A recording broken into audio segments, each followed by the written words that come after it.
They thought they had destroyed me.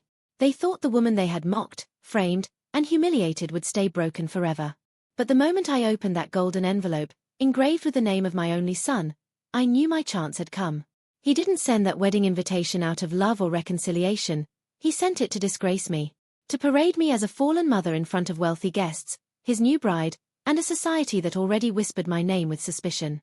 He wanted me on display, the ruined woman who had failed. He had no idea that he had just given me the stage I had been waiting for. And I swore that I would not walk into his wedding as a victim. I would walk in as vengeance itself. When I first saw his name on the card, my hands trembled. Not from joy. Not even from sorrow. But from the fire of betrayal that had been simmering for years. I had once held him in my arms, gentle and innocent, believing I was raising a boy who would grow into a man of integrity. But now, this same boy, my son, was summoning me to a spectacle meant to shame me. He thought I would cower. He thought I would hide. But he had underestimated the power of a mother scorned. I sat at my dining table staring at the invitation for hours. My mind played back every wound, every loss, every whisper that had been used to bury me alive. I remembered the headlines that painted me as a criminal mastermind. I remembered the neighbors who crossed the street to avoid me, the so-called friends who stopped calling, and the business partners who abandoned me when I needed them most. And I remembered who had orchestrated it all, my ex-husband, and the son who now bore his poisonous influence like a crown. This wedding wasn't just a celebration of love. It was a weapon. A carefully crafted moment designed to remind me of my disgrace. But what my son didn't know was that I had already risen from the ashes. Quietly, strategically, patiently, I had rebuilt my life while he bathed in temporary glory. And now, with this invitation in my hands, I saw my opportunity. I would not attend his wedding as a disgraced mother. I would attend as the storm that would tear his empire apart. But first, let me take you back. Because to understand the fury that boils in my veins today, you must know how I got here, how betrayal cut me deeper than any wound, and how vengeance became the only language I had left to speak. My son wasn't always this way. He was once the kind of boy who couldn't kill a cockroach without flinching. He had a heart that was soft, eyes that looked at me with admiration. I remember his laughter echoing in our small home, the nights we stayed up talking about his future, his dreams, his hopes. He wanted to change the world. Or so I thought. But then came the divorce. His father and I could not make peace with each other, and though our marriage ended, the war never truly stopped. My ex-husband was cunning, manipulative, and power-hungry. He had always sought shortcuts to wealth and influence, never minding the law or the damage left behind. And when the courts split us apart, he found a new weapon to use against me, our son. Slowly, carefully, he began poisoning his mind. Whispering lies, spinning stories, reshaping me in the boy's eyes until I was no longer his mother but his enemy. I watched the distance grow between us. First, it was the silence on the phone calls. Then, the excuses for not visiting. Finally, the complete erasure of my presence in his life. It was as though I had never existed. When my son moved abroad for his studies, I thought distance might heal us. That perhaps he would find clarity away from his father's influence. But the opposite happened. With every year, his silence grew colder, and the rumors began to surface. Friends of friends whispered about the boy who had become a man too quickly, the student whose money seemed to flow too freely, the young man whose father's shadow loomed over him like a curse. I wanted to believe they were wrong. That my son would never walk down the dark path his father had paved. But the truth eventually caught up with me. My son wasn't just his father's pawn. He was his partner. And when I threatened to expose their crimes, they turned on me. Together. The father I had escaped and the son I had raised. The betrayal still burns.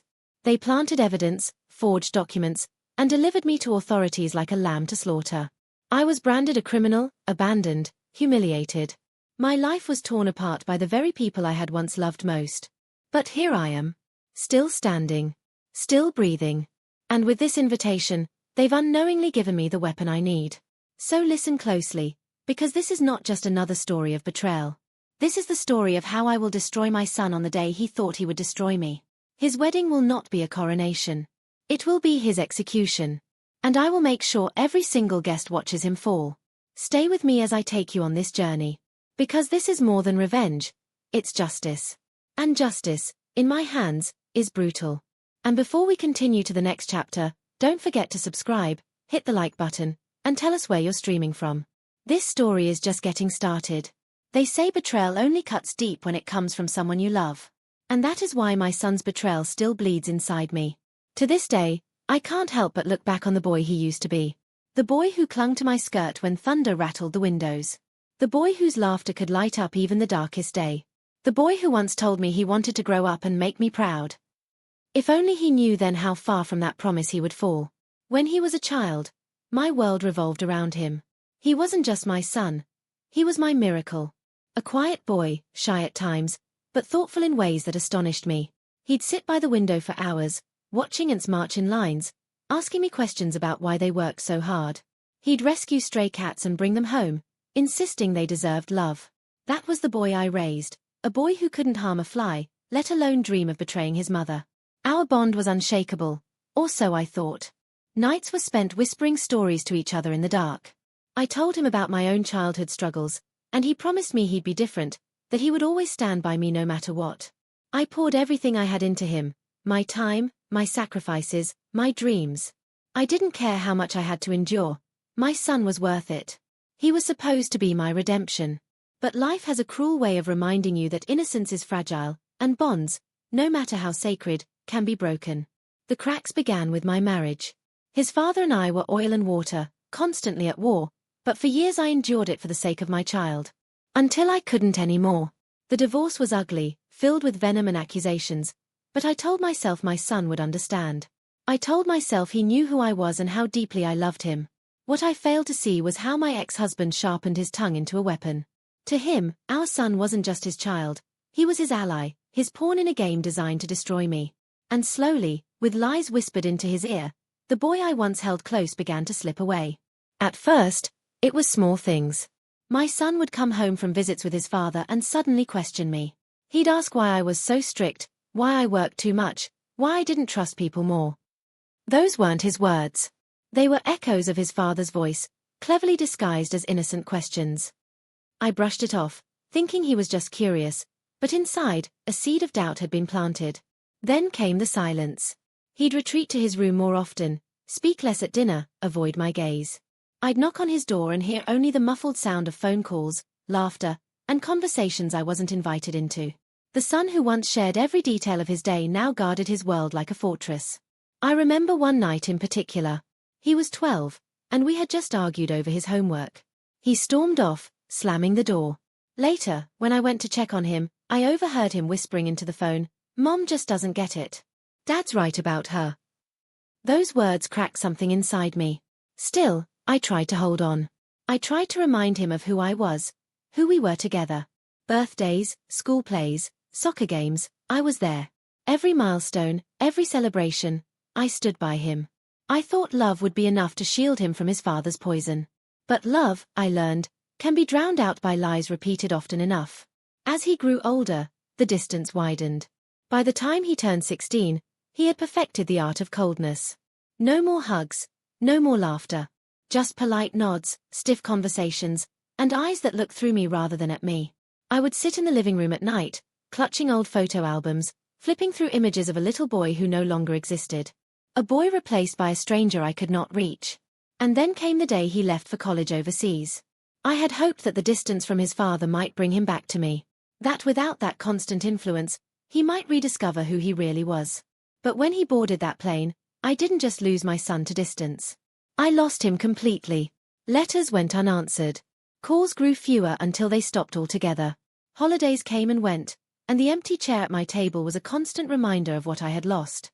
The boy who once begged me never to let him go had vanished, replaced by a man I barely recognized. What I didn't know then was that while I was grieving the loss of my son, his father was molding him into something far darker than I could have imagined. He wasn't just pulling my son away from me, he was training him to be his successor, his partner in crime. And that, more than anything, is the tragedy of innocence lost. As I sit here now, preparing for the war ahead, I still see flashes of that little boy. Sometimes, I wonder if he still exists somewhere deep inside, buried under layers of corruption and betrayal. But then I remember the coldness in his eyes, the silence in his calls, the cruelty of his actions. And I remind myself that innocence, once lost, never returns. And so, my son, if you thought the mother you abandoned would come quietly to your wedding, you are gravely mistaken. The day you try to disgrace me will become the day I disgrace you. This is just the beginning. Stay with me, because the storm is only gathering strength.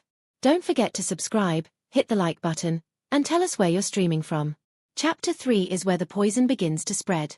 If there is one thing I regret, it is underestimating the venom of my ex-husband.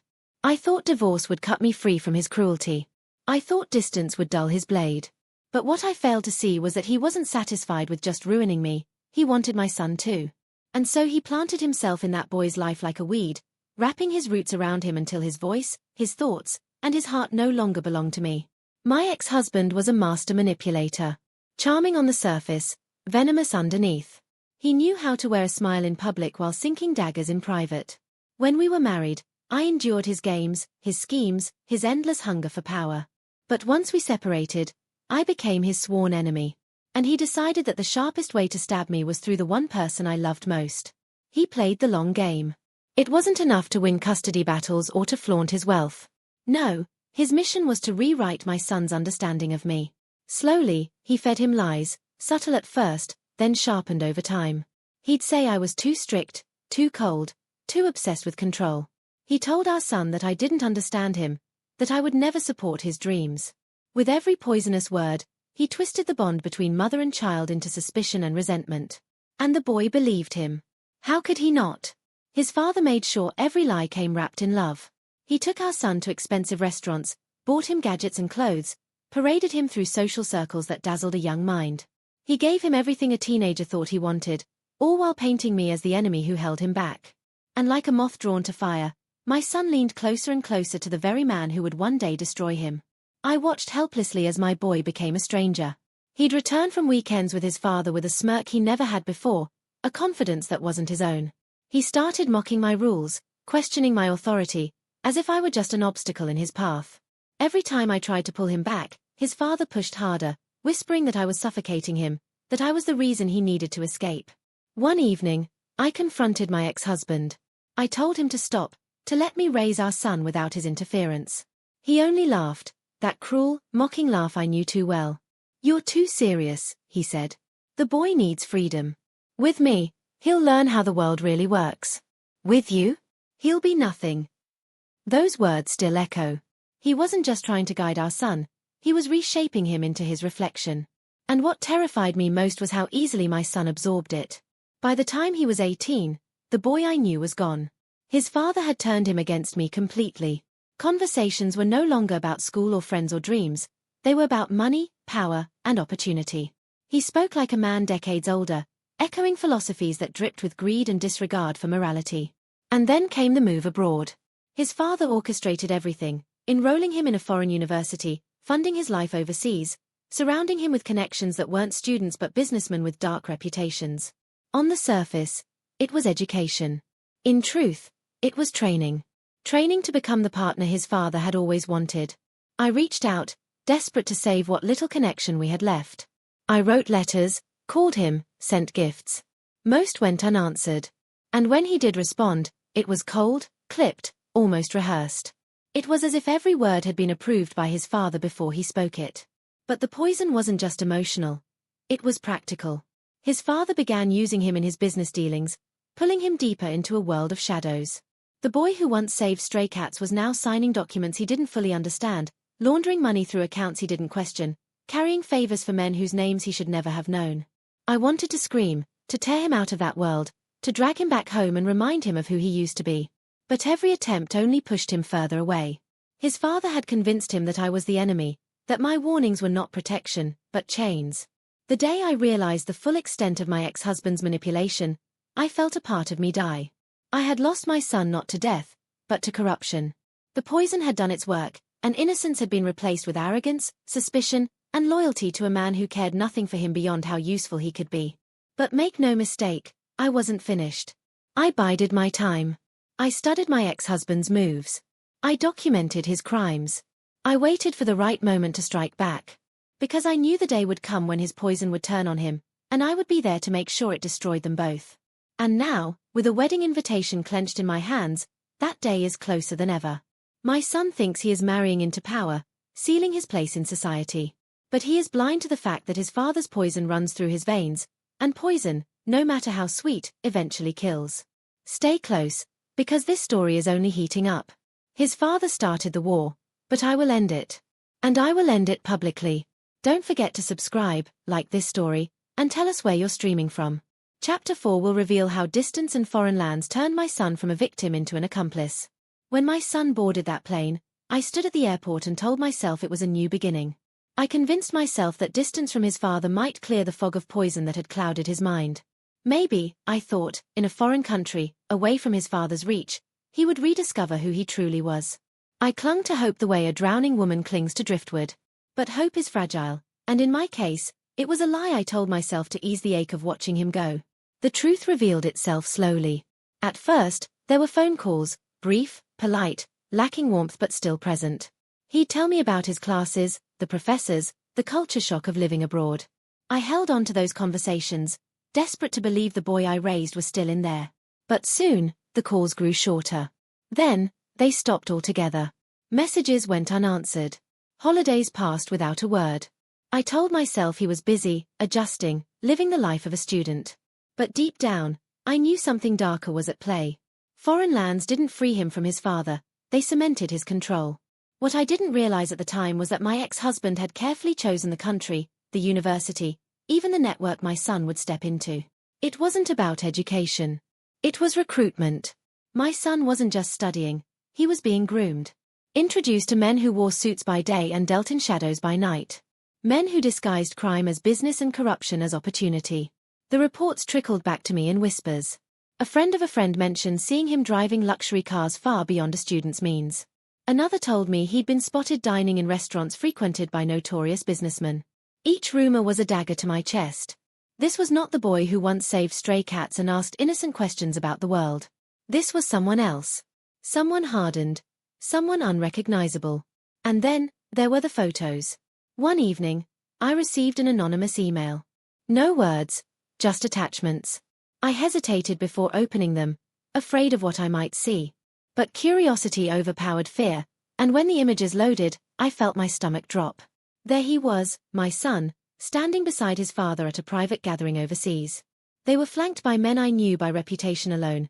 Men linked to drug trafficking, money laundering, and black market operations.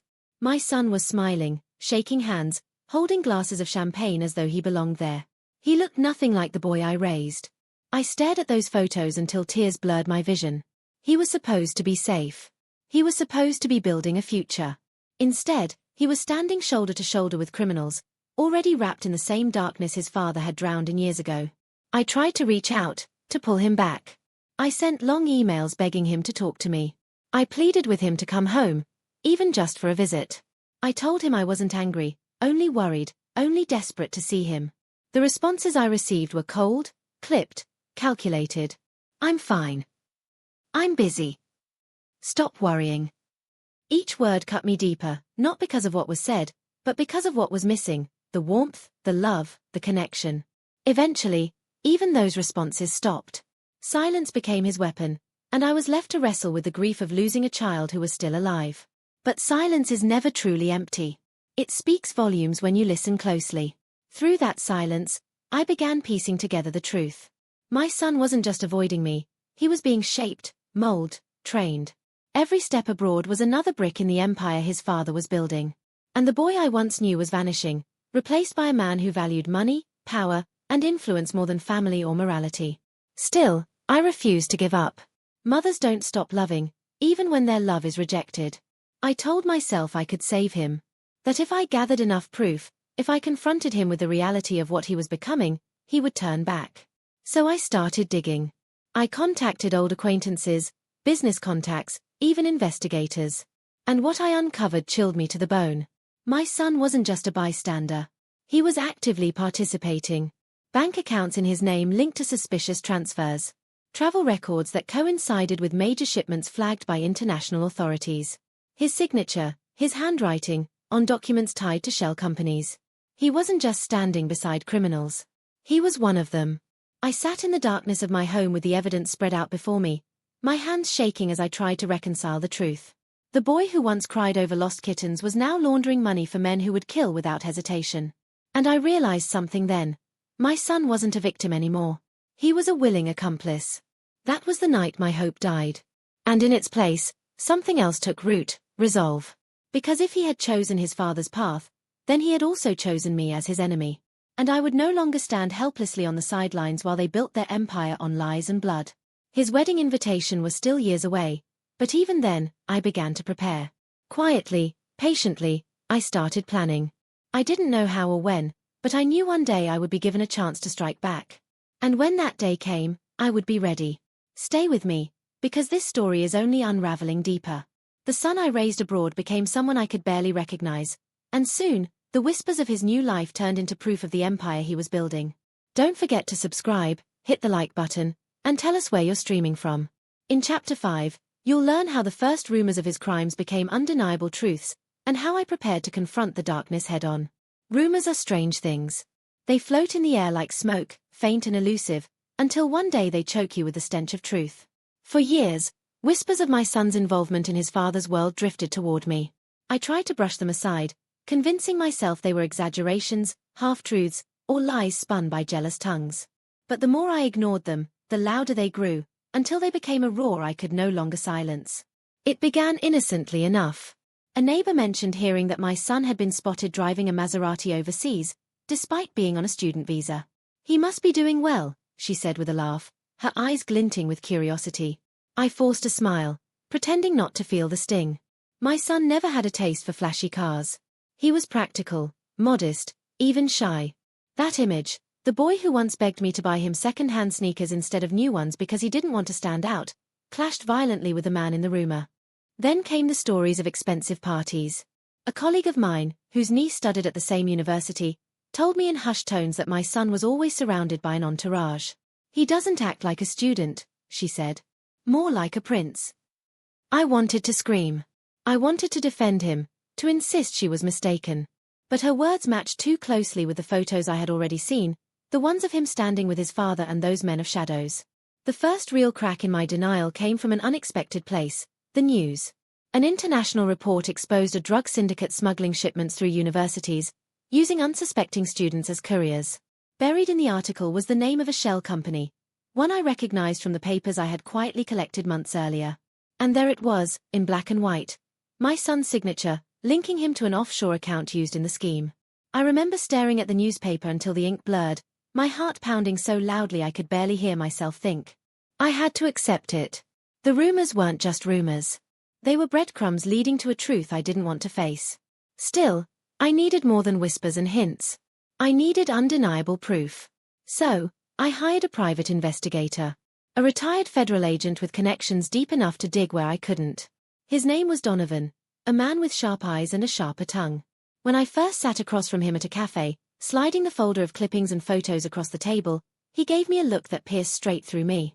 "You're not ready for what I'll find," he said flatly. "I have to be," I replied. "He's my son." Donovan kept his word. Within weeks, he returned with a dossier so thick I could barely close it.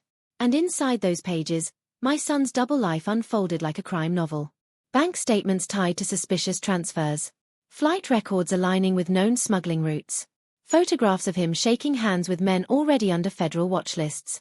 And the worst, eyewitness accounts of him personally overseeing shipments, instructing others like a commander rather than a pawn. Each page was a nail in the coffin of the boy I once knew.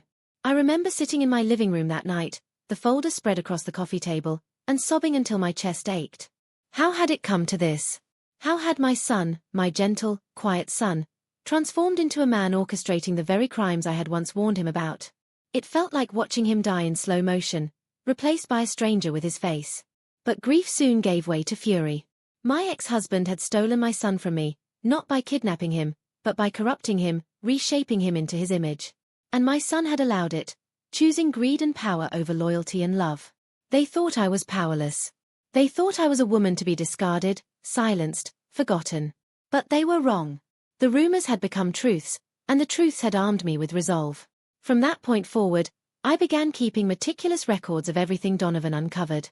Every transaction, every trip, every meeting. I became my own archivist of betrayal, building a case not for the police, not yet, but for myself. Because I knew there would come a day when the world would need to see the truth. And when that day came, I would not whisper. I would roar. Still, I moved carefully. One misstep could alert them that I was watching. I maintained the facade of the grieving, lonely mother. I smiled when people told me they'd heard my son was doing well. I nodded when acquaintances bragged about his success abroad. Inside, I was cataloguing their every word, adding fuel to the fire I was preparing to unleash. That fire grew brighter with each revelation. The boy who once held my hand at crosswalks was now laundering blood money. The son who once cried when his goldfish died was now enabling empires of death. And every rumor, every proof, every undeniable fact hardened my heart until there was no room left for mercy. Because mercy was for mothers who still had sons. And mine had been stolen from me. So I sharpened my resolve. And I waited. I didn't yet know when or how, but I knew this much. The day would come when the truth would be revealed, not in whispers, not in rumors, but in a way that would shatter the illusion they had built. And when that day arrived, I would be the one holding the match. Stay with me, because we are only getting closer to the storm. The first rumors became truths, and now the stage was set for betrayal unlike anything I could have imagined. Don't forget to subscribe, hit that like button, and tell us where you're streaming from. In Chapter 6, you'll discover how the betrayal unfolded in full, how my son and his father turned against me in a way that left scars deeper than any wound. Betrayal doesn't strike all at once. It seeps in slowly, like a cracking glass spreading until the whole pane shatters. By the time you realize what's happening, it's too late. The damage is already done. For years, I had carried the rumors and the proof of my son's descent into darkness like a secret burden. I believed I was the only one watching him slip further into his father's grip. But I was wrong. They were watching me too. And when the moment came, they struck with precision, leaving me gasping for air. It began with strange visits. Men I didn't know started showing up at my workplace, asking questions about me under the guise of business. My neighbors mentioned unfamiliar cars idling near my house late at night. At first, I brushed it off as paranoia, the product of too many sleepless nights and too much worry. But then came the day when I returned home to find my front door ajar, the lock broken. Nothing was stolen, yet everything had been disturbed, drawers pulled open, papers scattered, photo frames turned face down. It wasn't a robbery. It was a message. We see you. I knew exactly who was behind it. When I confronted my son through one last desperate email, pleading with him to stop, to choose a different path, I received a reply that froze me to the core. His words were sharp, deliberate, rehearsed. Stop interfering. This is my life now. If you can't accept that, then stay out of it. Stay out of it? He was telling his own mother to ignore the crimes eating away at his soul. And yet, the cruelest part was not what he said, but what followed, a second email, this time from an anonymous address. Attached were falsified documents, bank statements, receipts, and photos, painting me as the criminal. It accused me of laundering money, of attempting to sabotage my ex-husband's business. The web was skillfully woven, each lie threaded with just enough truth to look convincing. It didn't take long before whispers about me began circulating.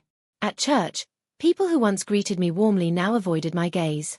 At work, colleagues exchanged glances when I walked by, as though I carried a disease. And then came the worst blow. I received a letter from the authorities, requesting that I appear for questioning regarding suspicious activities tied to international accounts. They had framed me. My own son and his father. The betrayal cut deeper than anything I had ever endured. To be abandoned is painful. To be forgotten is cruel. But to be deliberately destroyed by the very child you gave life to, that is a wound words can barely contain. I sat alone in my kitchen that night, the letter trembling in my hands, and realized that I had been cast not just as an enemy, but as a scapegoat. They had chosen me as the sacrifice to protect themselves. And still, a part of me wondered, did my son truly believe the lies he was helping to spread? Or was he simply too far gone, too consumed by loyalty to his father to care what became of me? Either answer was unbearable. The investigation that followed nearly broke me. Officers searched my home, rifling through the same papers I had carefully gathered as proof of my son's crimes. I wanted to scream, to tell them they were looking at the wrong person, that the real evidence lay with the man and the boy I once loved. But I held my tongue. Because I realized then that silence could be more powerful than words. If I protested too loudly, I would play directly into their trap. Instead, I waited. I let them believe their plan had worked. I let them watch as my reputation crumbled, as friends turned into strangers, as the world saw me not as a mother betrayed but as a woman disgraced. I let them laugh at the idea that they had silenced me. But inside, the fire only grew hotter. Because I knew one thing with absolute certainty. Betrayal is not the end of a story. It is the beginning of revenge. I still remember the day I saw them together in a news article, my ex-husband, and my son, smiling as they announced a new charitable foundation. It was a cover, of course, a shiny mask to hide the rot beneath. But to the world, they looked like men of success, men of vision. That photograph solidified my resolve. If they wanted me to be the villain, then I would play the role, until the curtain fell, and the truth came crashing down. It was no longer just about saving my son. That part of the story was over. He had chosen his side, and it wasn't mine. This was about reclaiming my name, my dignity, my power. And if I had to burn everything they built to the ground, I would do it without hesitation. Because when betrayal is complete, revenge is the only language left to speak. Stay with me, because the stage is set for war. They thought they had destroyed me. They thought they had buried me beneath their lies. But they forgot that I was a mother who had lost everything, and a mother with nothing left to lose is the most dangerous enemy of all. Don't forget to subscribe, like, and tell us where you're streaming from. In Chapter 7, you'll see how the first sparks of revenge began, how I turned their own weapons against them and started to claw my way back into the fight. There comes a moment when pain hardens into purpose. I had been humiliated, framed, and abandoned by my own flesh and blood. But as I sat alone in the ruins of my reputation, something inside me crystallized. If they wanted a war, then I would give them one. But it would not be a loud or reckless battle. It would be quiet, deliberate, and devastating. Revenge, I learned, is an art. The first step was survival. Their lies had placed me under the scrutiny of authorities, and I knew I could not afford to stumble. So, I turned my shame into strategy. I cooperated fully with the investigation, handing over every document they asked for, every financial record, every detail of my life. At first, the officers eyed me with suspicion. But suspicion cannot withstand truth. Gradually, they began to see that the numbers didn't add up, that the accounts linked to my name were false trails, fabrications designed to frame me. One detective in particular, a young woman named Harris, seemed to sense there was more beneath the surface. She asked questions carefully, her eyes never leaving my face. I answered with measured honesty, giving her just enough to sow seeds of doubt about my guilt. And though I never spoke my son's name, I could tell she suspected where the trail might really lead. That was my first victory, to plant doubt where they wanted certainty. But revenge cannot survive on defense alone. I needed to go on the attack. The irony was that my years of pain had already prepared me for this moment. In the long, sleepless nights when I feared I was losing my son, I had collected evidence, documents, photographs, recordings. At the time, I gathered them out of desperation, hoping to confront him with proof of what he had become. Now, those same files became weapons. My first strike was subtle. Through an anonymous channel, I leaked small portions of the dossier to a financial journalist. Nothing too bold, nothing that could be traced back to me. Just enough to spark curiosity. Within weeks, whispers began to swirl in business circles about questionable transactions linked to my ex-husband's companies. The timing was perfect. They had just launched their so-called charitable foundation, basking in the glow of public praise. And then, like a cracking glass, the first doubt appeared. I watched with quiet satisfaction as headlines shifted. What began as praise for their philanthropy turned into questions about their sudden wealth, their hidden partnerships, their unexplained ties. My ex-husband, seasoned in the art of manipulation, dismissed the rumors with smooth words. But I could see the cracks forming. And behind those cracks, I imagined his fury, because he knew someone was pulling at the threads, and he couldn't prove who. That was my second victory, to remind them that shadows can be hunted too. Still, my son remained silent. No emails, no messages, no calls. Perhaps he thought ignoring me would erase me. Perhaps he believed his father's lies had buried me for good. But silence is not absence. Silence is where revenge grows. So I dug deeper. Donovan, the private investigator I had once hired, became my ally again. He had seen the evidence, and though he had warned me before that the truth would break me, he now understood that the truth was my weapon. Together, we mapped out the network of shell companies, offshore accounts, and dirty dealings. Piece by piece, we reconstructed the empire my ex-husband and son had built. And each piece became a blade I sharpened for the moment of reckoning. The first strike was not meant to destroy them. Not yet. It was meant to remind them that I was still here, still watching, still dangerous. And it worked. I knew it the day an envelope arrived at my door. No return address. Inside, a single photo. Me, leaving the grocery store, unaware of the camera. On the back, in my son's handwriting, 2 words, "Stop now." I laughed when I saw it. A bitter, broken laugh, but a laugh nonetheless. They thought a photograph would frighten me? After all they had done? No, it was not fear that gripped me, it was confirmation. They knew I was striking back. They knew I was a threat. And that meant I was winning.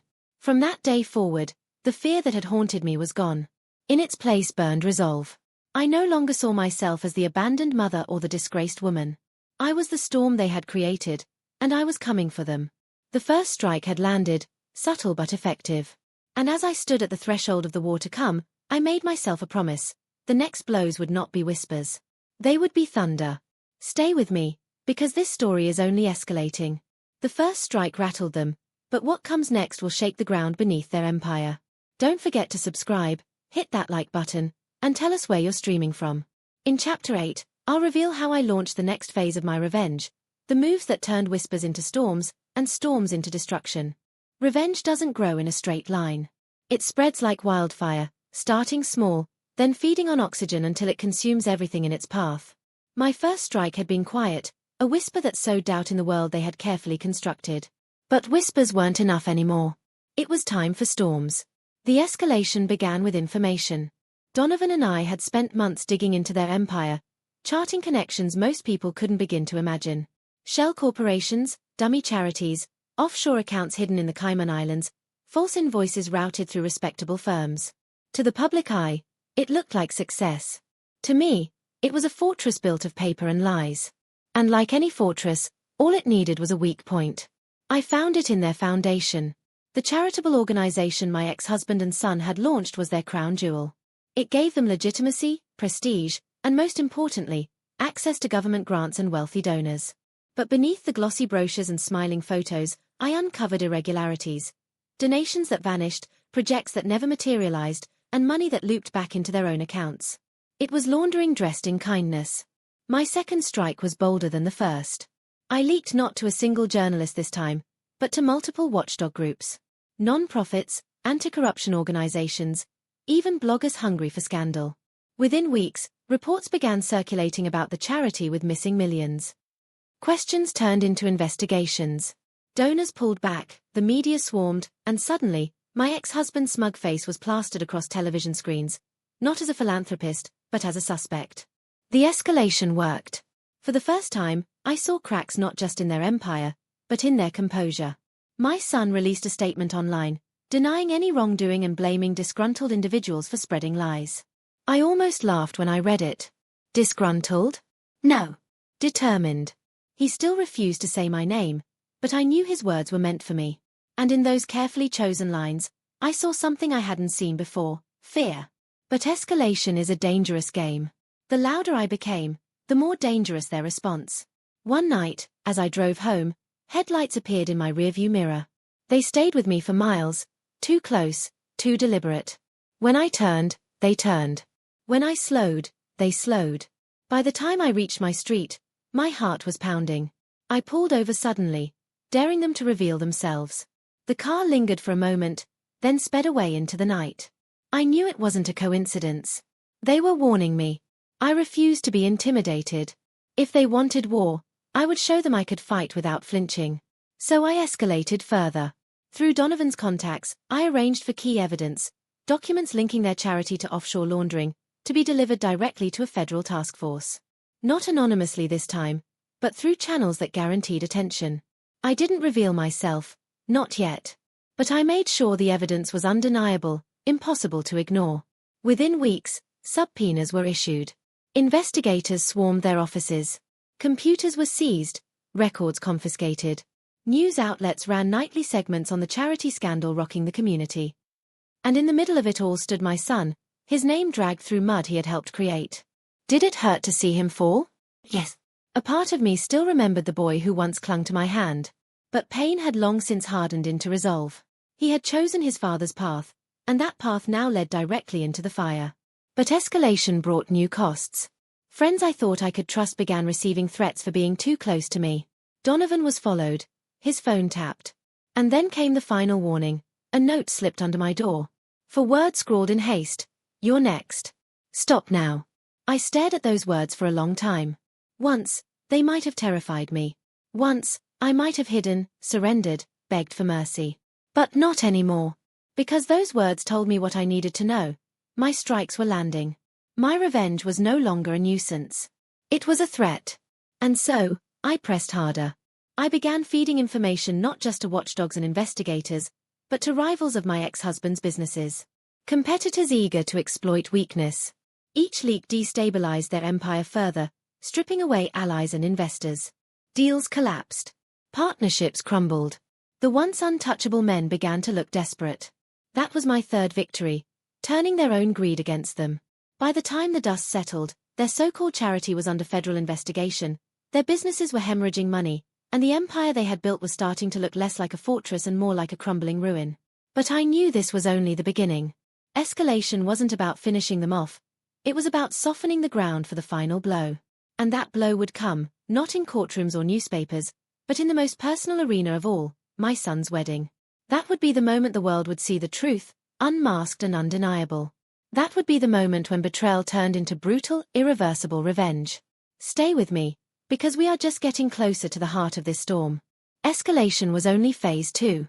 What comes next will drag my son and his father into a public downfall they cannot escape. Don't forget to subscribe, like, and tell us where you're streaming from. In Chapter 9, you'll learn how their desperation led to mistakes, and how I prepared to turn those mistakes into the perfect setup for the revenge of a lifetime. When men who thrive on control begin to lose it, desperation is inevitable.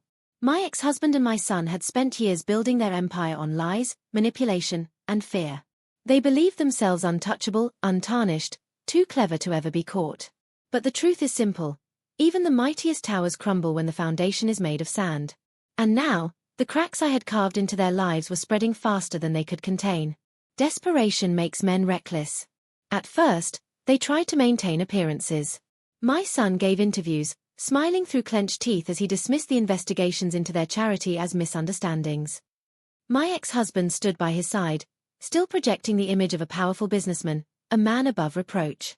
But the cameras could not hide the tension in their eyes, the sharpness in their tones, the way their carefully rehearsed lines stumbled.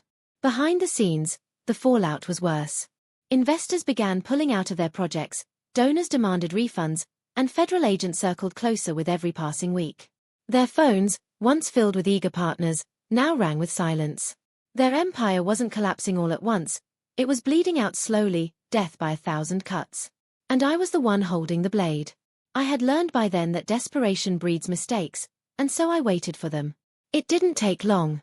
My ex-husband tried to move funds out of frozen accounts, leaving behind a trail sloppy enough for investigators to follow. My son attempted to contact old allies to secure protection, but those same allies, now fearing exposure, betrayed him, leaking their conversations to the authorities. Each misstep painted them deeper into a corner. But their most desperate move was aimed at me. One evening, Donovan called with urgency in his voice. "They're trying to frame you again," he said. This time, it wasn't bank accounts or false documents. It was something far more sinister. They had planted evidence to suggest I was working with federal investigators as an informant, not to clear my name, but to save myself in exchange for betraying others. If the lie stuck, I would become a target not just for them, but for every shadowy figure tied to their operations. It was a bold move. And a foolish one. Because lies can only live if the truth stays buried. And I had more truth than they could ever bury. I countered their attempt with precision.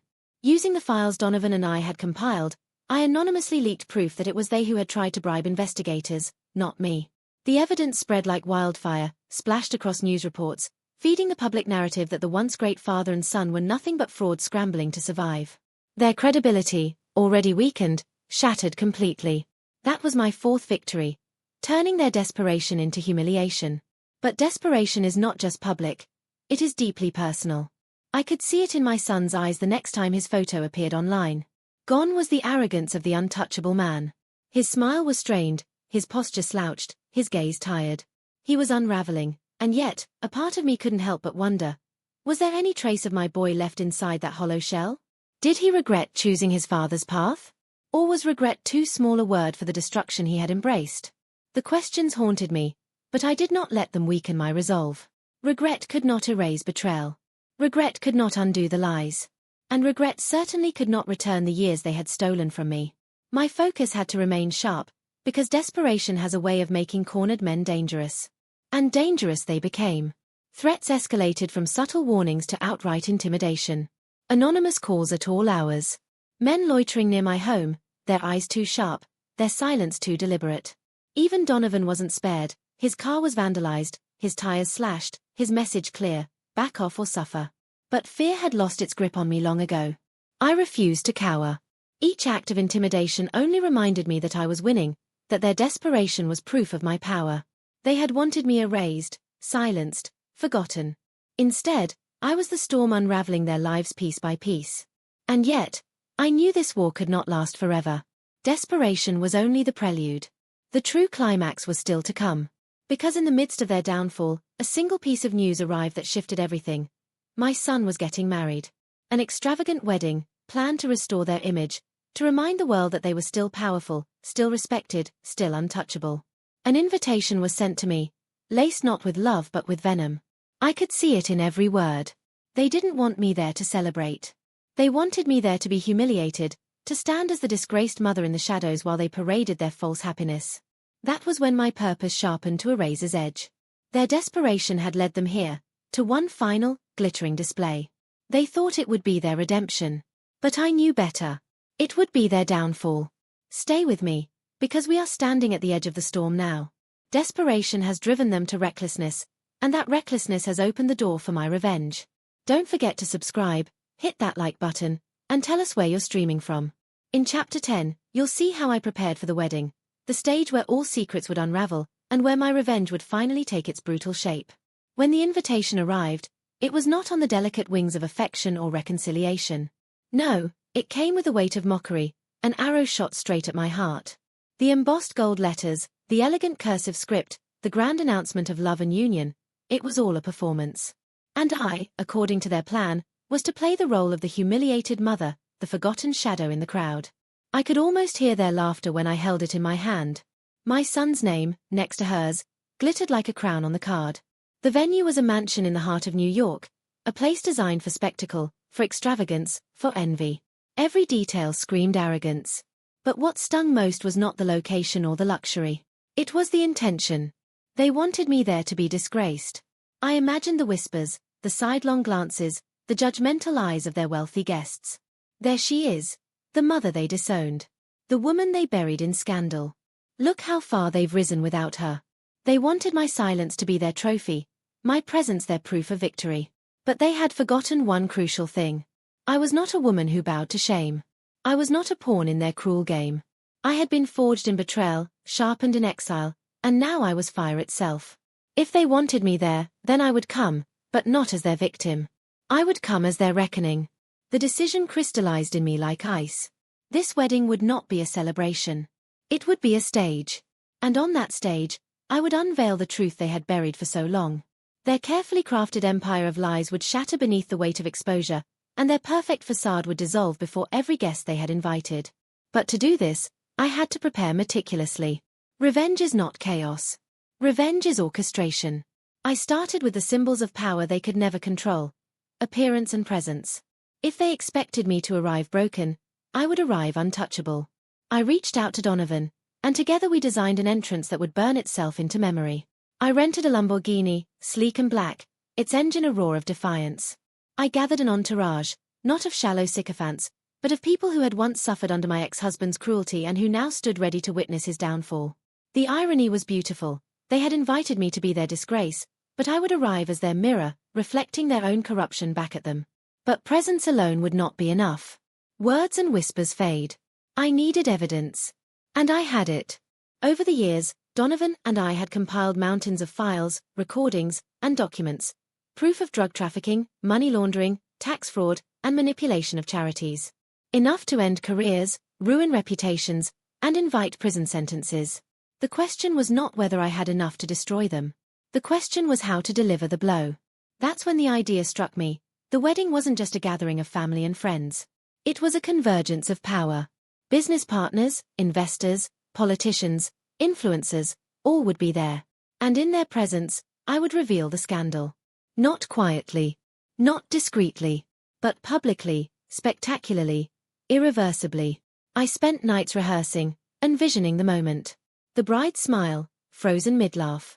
My son's face, draining of color. My ex-husband's fury, helpless and impotent.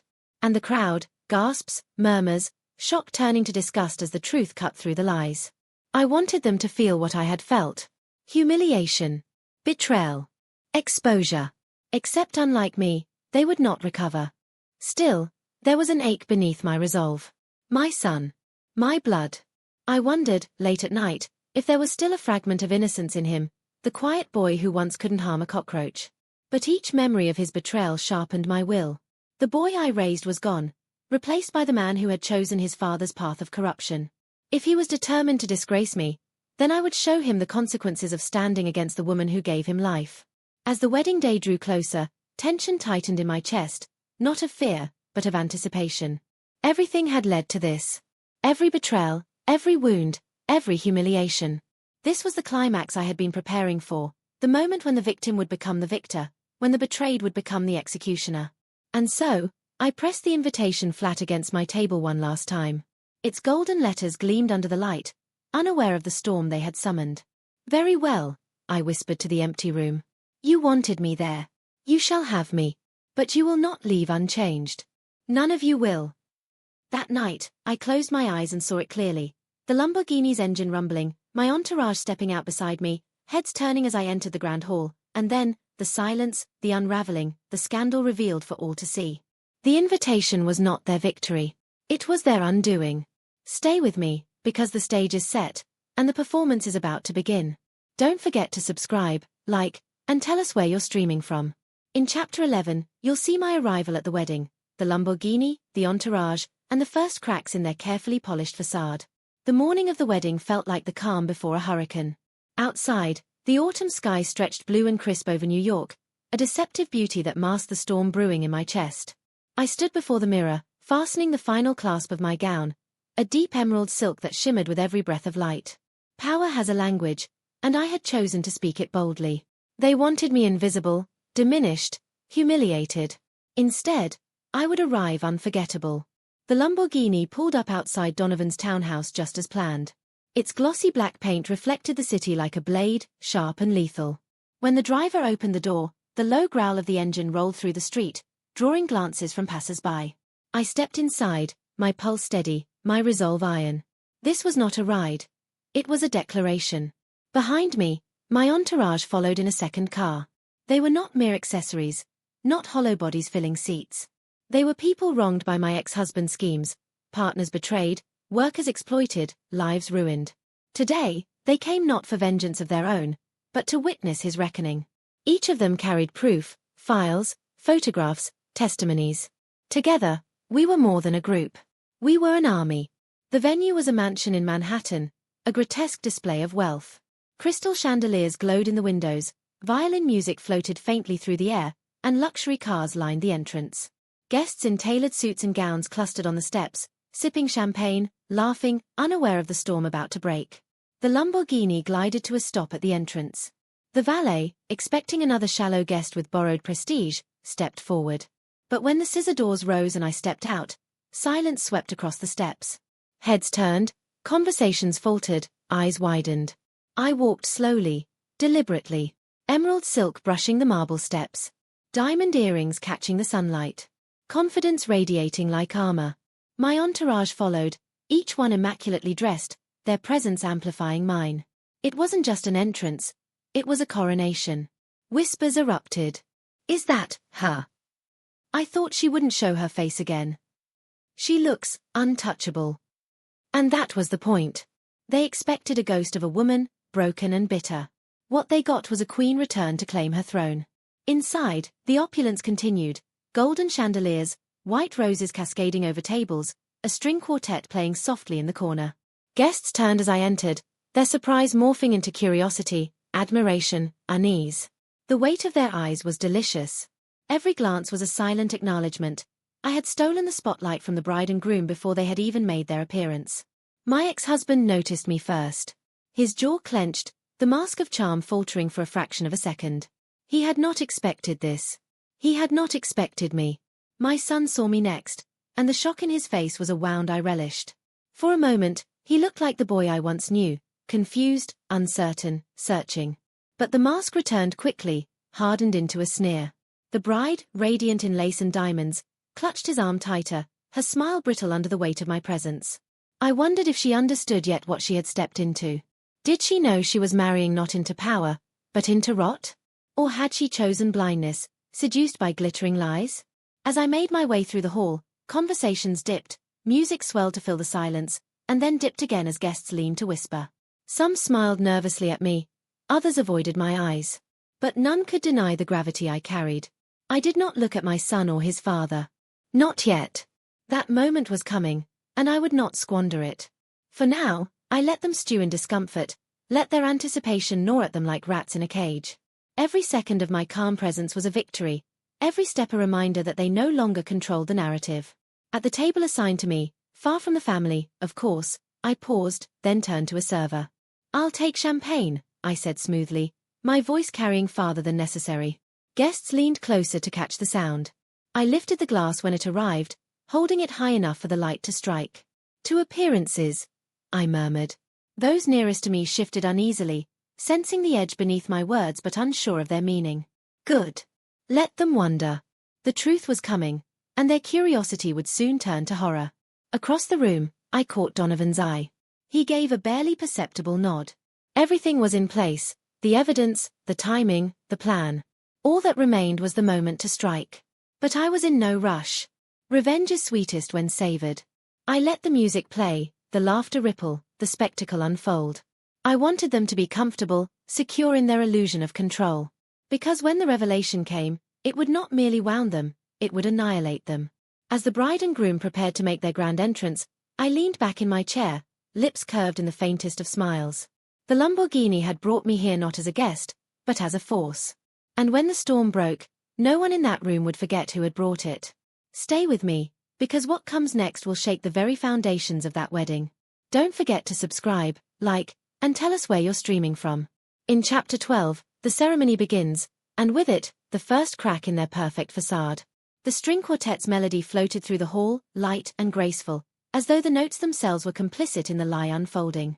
Guests rose to their feet, faces glowing with anticipation. The aisle, lined with white roses and golden lanterns, stretched like a runway of illusions. At its end, the altar gleamed beneath crystal chandeliers, a stage designed for a fairy tale. But I knew better. This was no fairy tale. This was a masquerade, a desperate performance meant to disguise rot with diamonds. My son stood at the altar, dressed in a perfectly tailored tuxedo. His face carried the same expression his father had worn countless times, a mask of charm so polished it could blind those who wanted to believe. The bride glided down the aisle, her gown shimmering like liquid light. Gasps of admiration echoed from the crowd. To them, it was a vision of love. To me, it was a cage of delusion. I sat in the back row, eyes steady, lips curved in the faintest smile. They thought I was a spectator. They had no idea I was the author of the finale. As the bride reached him, my son's hand tightened around hers. I saw the flicker of relief in his eyes, as though the ceremony itself might wash away the scandals circling his name. Poor boy. He still believed that appearances could save him. The officiant began, his voice deep and ceremonial. Words about love, unity, trust. Each one pierced me with bitter irony. Love? He had abandoned his own mother for lies whispered by his father. Unity? He had built his bond on corruption and betrayal. Trust? He had manipulated it, poisoned it, buried it beneath greed. Guests dabbed their eyes with tissues, some smiling tenderly at the couple. I scanned their faces, businessmen who had invested in his ventures, politicians who had shaken his hand, socialites who adored the glittering facade. They were not witnesses to love. They were co-conspirators to illusion. And when the truth erupted, they would all taste the poison they had swallowed willingly. The bride's vows came first. Her voice trembled with rehearsed sincerity as she spoke of devotion, of promises to stand by him through storms and sunshine alike. She looked radiant, a perfect picture of loyalty. Yet I wondered, did she know? Did she sense the cracks beneath his polished smile?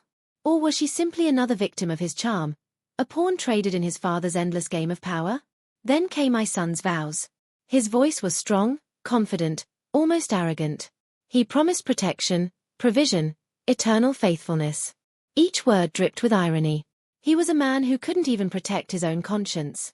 A man who had provided wealth built on blood and betrayal. A man whose faithfulness had been sold long ago to the highest bidder.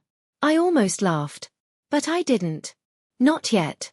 Because this was the calm before my storm. The officiant asked if anyone objected to their union. The traditional pause hung in the air, heavy with silence. Every guest smiled knowingly, as though certain no one would dare disrupt this spectacle. And for a moment, I let that silence stretch. I let them believe. My heart pounded, not with hesitation but with anticipation. I could feel the weight of the evidence in my clutch, the files Donovan had so carefully compiled. Proof ready to ignite their empire like gasoline catching fire. My lips parted slightly, the words perched on my tongue. But I held them back. Timing is everything in revenge. Instead, I lowered my gaze, letting the silence pass. The officiant continued, pronouncing them husband and wife. Applause thundered through the hall, champagne glasses lifted in cheer. The kiss sealed their performance, and the crowd erupted in admiration. But beneath the cheers, I caught it, the first crack. As they turned to walk down the aisle together, my son's hand twitched. His smile faltered for half a breath. It was small, almost imperceptible, but I saw it.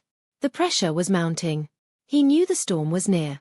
When they reached the end of the aisle, he glanced across the hall, toward me. Our eyes met.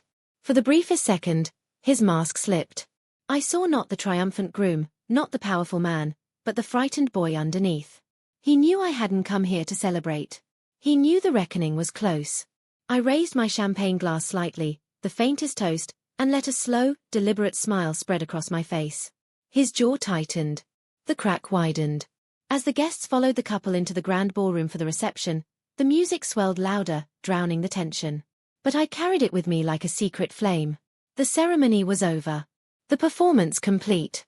And now, the real act was about to begin. Because ceremonies are illusions. Receptions are distractions. But truth? Truth is a weapon. And mine was sharper than ever. Stay with me, because the reception is where everything begins to unravel. Don't forget to subscribe, like, and tell us where you're streaming from. In Chapter 13, the dance floor turns into a battlefield, and the first revelation tears through their facade. The ballroom glittered under golden chandeliers, every surface dripping with extravagance. Guests flowed inside like waves of silk and tuxedos, their laughter mingling with the upbeat tempo of the orchestra. Waiters glided through the crowd with trays of champagne, while photographers flashed cameras to capture every staged moment of joy. But beneath the glitter and the music, tension hummed like an electrical current.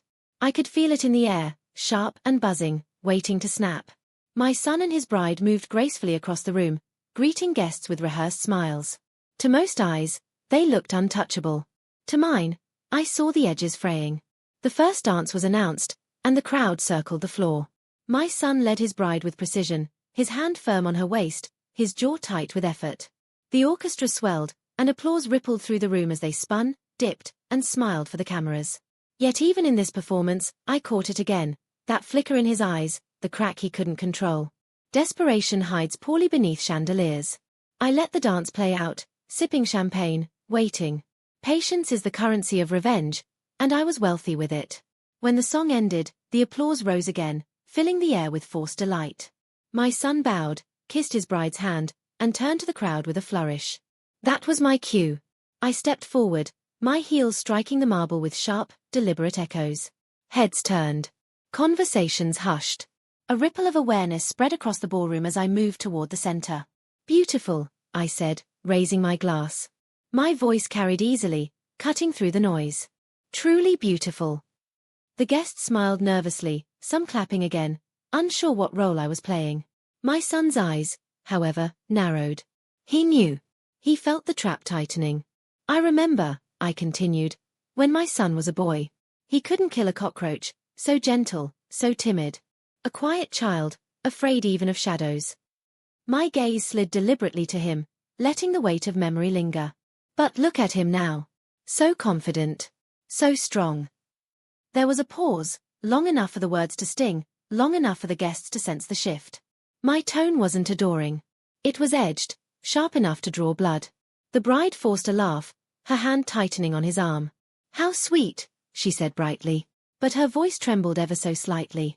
Sweet indeed, I said softly.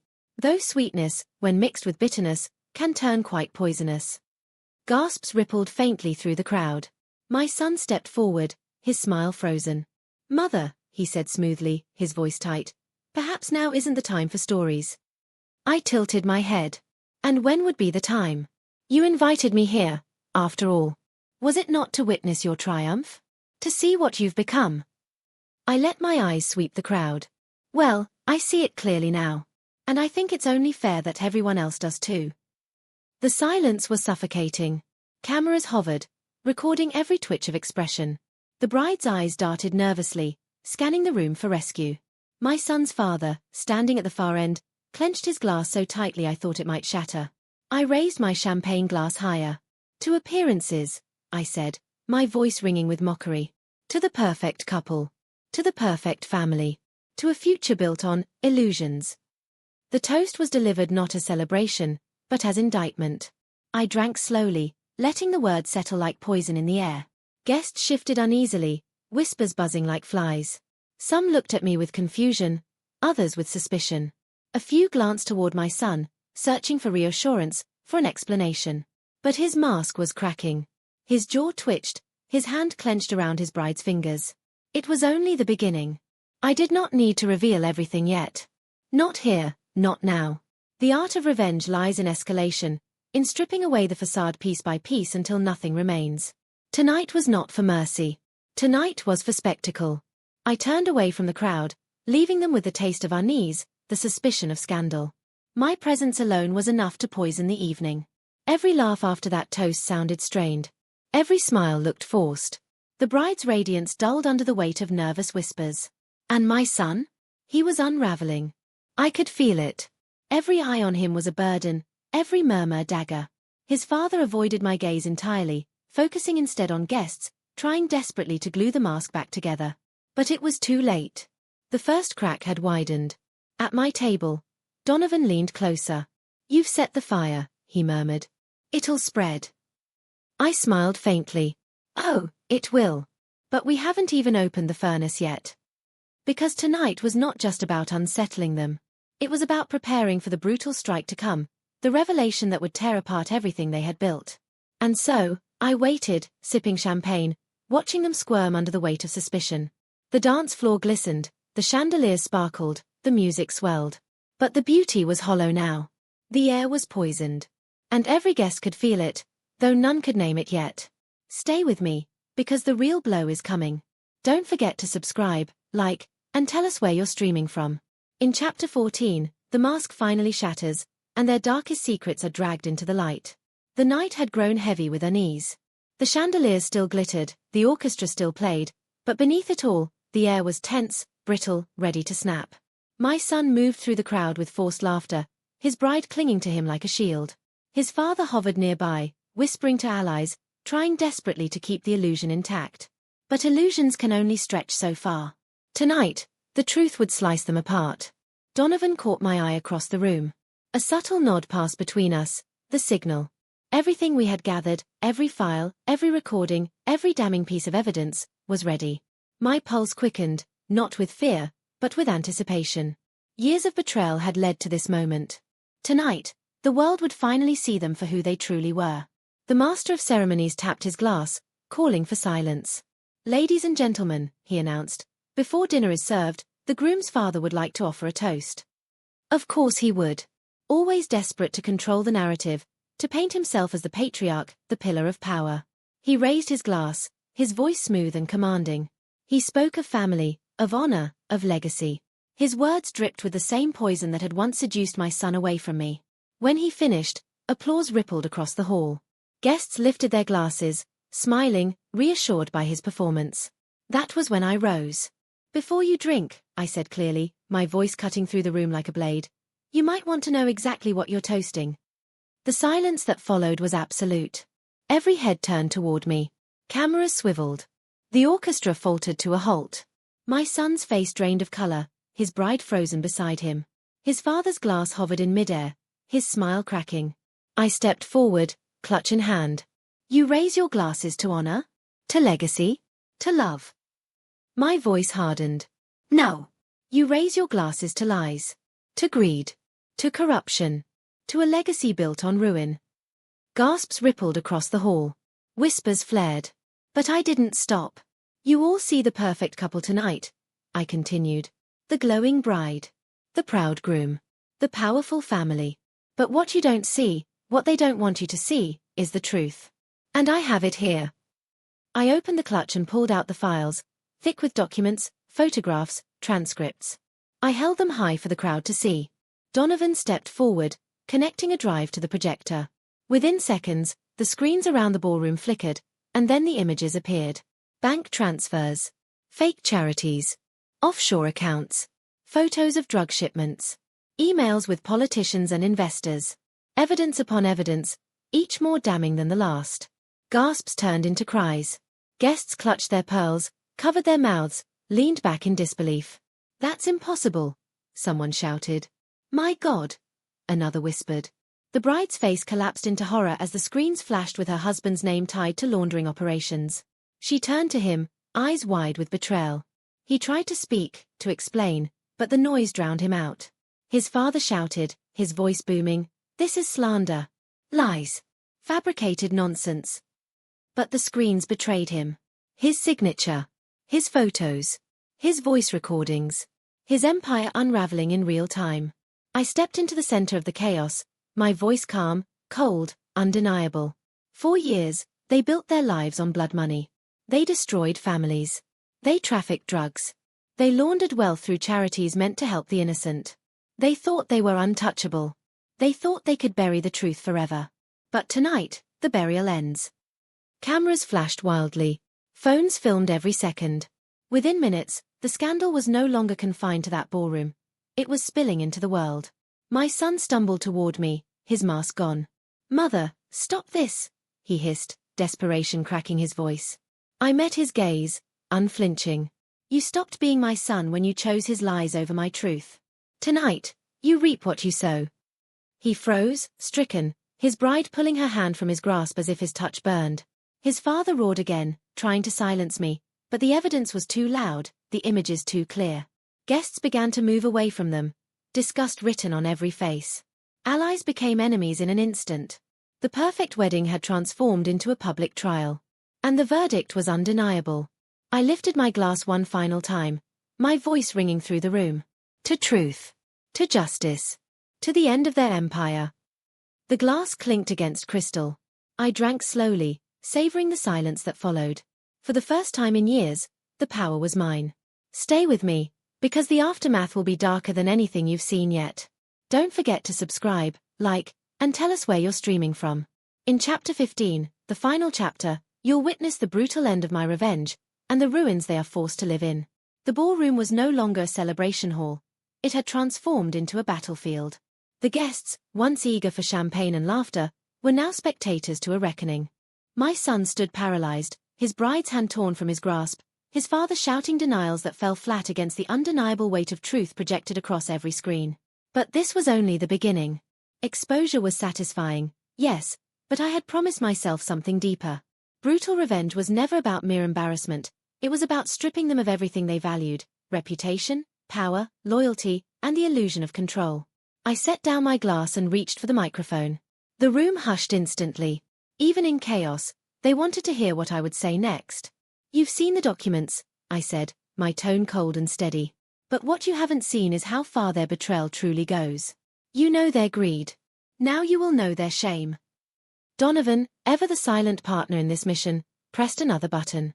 The screen changed again. This time, it wasn't bank records or offshore accounts. It was footage, grainy, recorded in secret. My son's voice filled the room. He was laughing, careless, drunk, bragging to a circle of friends about how he manipulated his bride into marrying him for her family's connections. He spoke of money, of deals, of discarding her when her usefulness ended. The room gasped, the bride stumbled back as though struck. Tears welled in her eyes as the truth cut her deeper than any blade could. The footage shifted again, this time to his father. A recording of him threatening a politician, leveraging bribes, promising ruin to anyone who refused to play by his rules. His voice was thick with arrogance, with the certainty that he was untouchable. The guests recoiled, the bride's parents rose from their seats, fury etched across their faces. The room had become a trial, and the verdict was unanimous. I turned my gaze to my son, who now looked hollow, defeated, his face drenched in sweat. "You thought you could disgrace me," I told him, my words slicing like glass. "You thought you could reduce me to silence. But tonight, I showed the world who you are. Not the son I raised, but the monster your father molded. He shook his head desperately. Mother, please, we can fix this. There is no fixing this, I interrupted sharply. This is justice. The bride tore the ring from her finger and threw it at his chest. You disgust me, she spat, her voice shaking with rage. Everything was a lie. The hall erupted in shouts and accusations. Journalists in the crowd scrambled to broadcast live. Phones buzzed as the scandal spread beyond the walls. My son and his father were collapsing in real time, their empire disintegrating like ash in the wind. But my revenge wasn't finished. Exposure was only part one. The rest was annihilation. With a final gesture, Donovan stepped forward with one last folder. He laid it on the podium before me. I opened it, revealing warrants, legal filings, and sworn testimonies from former associates who had turned on them. These, I announced, raising the folder high, are in the hands of federal authorities as we speak. As of tonight, both of you are fugitives. Your allies have abandoned you. Your wealth will be seized. Your empire is over. The room roared with shock. Some clapped, others cheered, and some simply stared, stunned by the swiftness of the downfall. My son collapsed into a chair, his face in his hands, sobbing not from remorse, but from the realization that everything, his wealth, his marriage, his power, was gone. His father tried to storm out, but the sight of law enforcement already waiting at the entrance froze him in place. The blue and red lights from patrol cars washed through the glass doors. I stepped closer to him, my voice low, meant only for him to hear. You ruined my family once. You used my son against me, turned him into your puppet. But tonight, I've taken everything from you. You will die not as a king, but as a criminal. His eyes burned with hatred, but for once, he had no words. No threats. No schemes. Just silence. As officers pushed forward, chaos swallowed the ballroom. Guests hurried out, murmuring, filming, eager to spread the story further. The bride's family gathered around her protectively, shielding her from the wreckage of the man she almost married. I stood still in the center of it all, my heart pounding, my chest heaving. For the first time in years, I felt whole. Revenge didn't heal scars, it carved new ones. But it gave me something priceless: closure. As my son was dragged to his feet, handcuffed and broken, he looked at me one last time. His eyes searched mine, desperate, pleading for mercy. I gave him none. You wanted to disgrace me, I said, my voice sharp enough to cut through the noise. Instead, I ended you. The officers led them both out, cameras flashing, the crowd roaring. The empire they had built was reduced to rubble in one night, their names forever stained. And I, the woman they had tried to bury, stood tall in the ruins, victorious. This is my revenge. Brutal. Final. Complete. So if you've stayed with me this far, subscribe, like, and tell us where you're streaming from. And remember, betrayal has a price. And I made sure they paid it in full.